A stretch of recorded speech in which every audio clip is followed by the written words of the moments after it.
You think you are being honest, don't you? You think that by sharing your plans, by telling people your dreams, by explaining your feelings, you are building connection. You are addicted to the warm, comforting illusion of being understood. You are profoundly wrong. You are just leaking power, hemorrhaging authority with every single word you did not need to say. Look at you. Your entire life is a performance of noise. You talk to signal that you belong. You talk to prove that you are busy. You talk to hide the terrifying reality that you have achieved nothing. You enter a room and you fill it with sound because the silence is a mirror, and you are afraid of what you will see.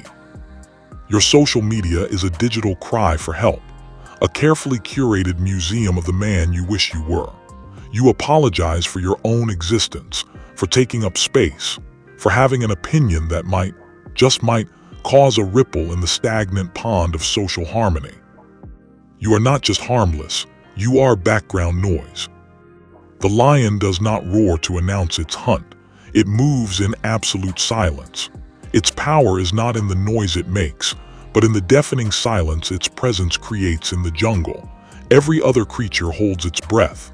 That is true power. To become the lion, to be the one who silences the room simply by entering it, you must first embrace the skill that terrifies the weak. You must learn the discipline of silence. Why are you so afraid of it? Let us dissect this weakness. Biologically, you are programmed to fear silence.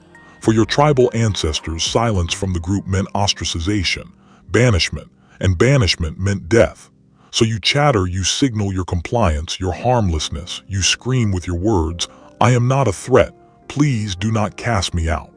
It is a pathetic subconscious plea for survival. But you are no longer a shivering primate huddled by a fire. You are a man in a world where power is a conscious choice. Your verbal diarrhea is a choice. You choose to talk about the business you will build instead of building it. You choose to talk about getting in shape instead of stepping into the gym. Words are your drug, a cheap substitute for action that fools your mediocre mind into feeling accomplished. But the sovereign man, the architect of his own reality, his accomplishments are so loud they require no announcement. He is a man of action. Marcus Aurelius spoke of the inner citadel, a fortress within the mind. Your constant need to speak, to explain, to react. You are not just giving the enemy the keys to the gate. You are leaving the gate wide open and begging him to enter. Sun Tzu warned, "He who knows when he can fight and when he cannot will be victorious." Silence is knowing when not to fight with your mouth, when to let your enemy defeat himself, when to let others reveal their weaknesses in their desperate attempt to fill the void you have created. They will mistake your silence for agreement, for ignorance, or for weakness. Let them. Your victory is not in winning the argument. Your victory is in achieving your objective, long after they have forgotten the conversation. Let us consult the oracle.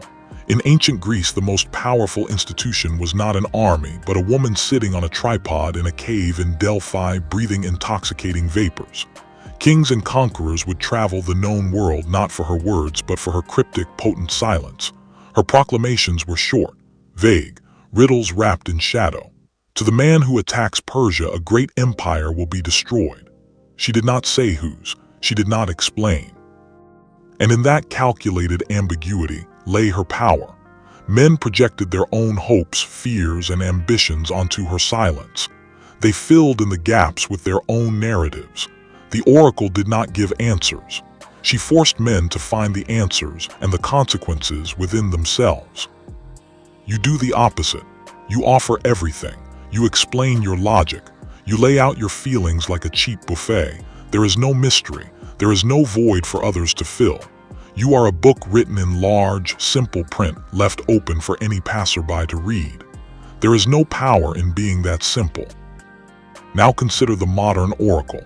The feared CEO, the master negotiator, the silent leader. He enters the boardroom. He does not waste time with pleasantries. He sits, he listens. The insecure executives chatter, they present, they fill the air with charts and projection. They talk themselves into corner. They reveal their fears about the competition, their doubts about the strategy. and the silent man just watches, absorbs, calculates. After 30 minutes of their noise, he speaks. 2 sentences. A question that cuts through everything, or a command that changes the entire direction of the company. Those 2 sentences have more weight, more raw power than the 30 minutes of noise that came before it. He is the oracle. You are the babbling peasant at the gate. So, the final lesson. How do you forge this silence, this weapon, this void within yourself? We have spoken of the 3 pillars. Now we build the temple. Pillar 1. You must eradicate the explanation. Explanations are a negotiation from a position of weakness, a silent admission that your actions are not enough.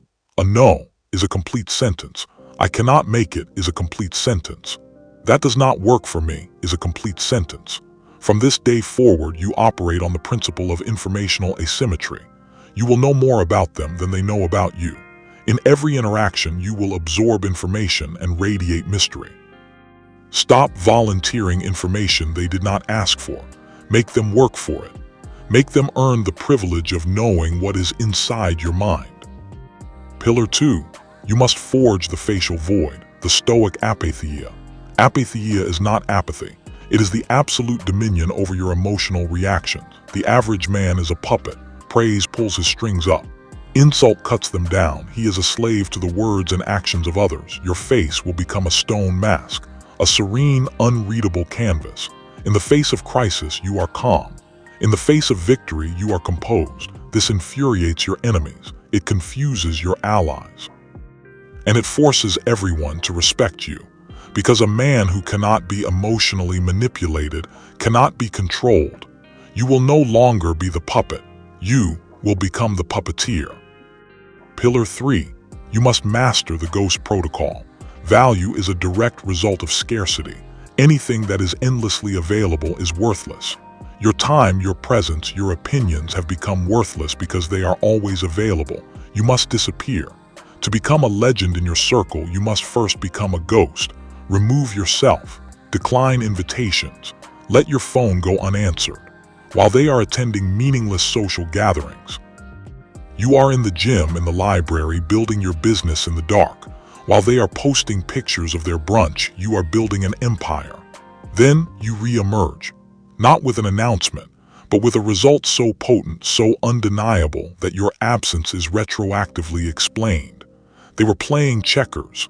You were playing chess in another dimension. Let's be honest. This is terrifying to you. The silence you are avoiding outside is the same silence you are avoiding inside. The constant noise is a distraction to drown out the voice in your head that tells you that you are not good enough, that you are an imposter, that you are weak. When you are silent, you have to sit with that voice. And this is the true final trial. Not just to be silent to others, but to be silent with yourself. To listen to that inner critic and to let it speak until it has nothing left to say. And in the absolute vacuum that follows, you will finally hear your true voice. The voice of command, the voice of the sovereign. Most men will run from this confrontation their entire lives, and that is why they will remain most men. Your final mandate. This is not a suggestion, it is a command. I want you to undertake a one-day vow of silence. For 24 hours from sunrise to sunrise, you do not speak, not a single word unless it is a life-threatening emergency. Communicate with notes if you must, but only when absolutely necessary. Observe the world. Observe how people react to your silence.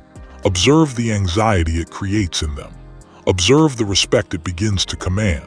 Most importantly, observe the chaos, and then the clarity it creates inside your own mind. This will be one of the hardest things you have ever done. It is your first true step out of the herd. When you return to speaking, every word will feel different. Every word will have weight.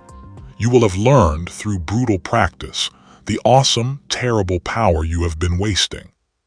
Subscribe, not because I asked, but because this is your new temple, and the lessons taught here are the art of your survival. Become dangerous. Become silent. End transmission.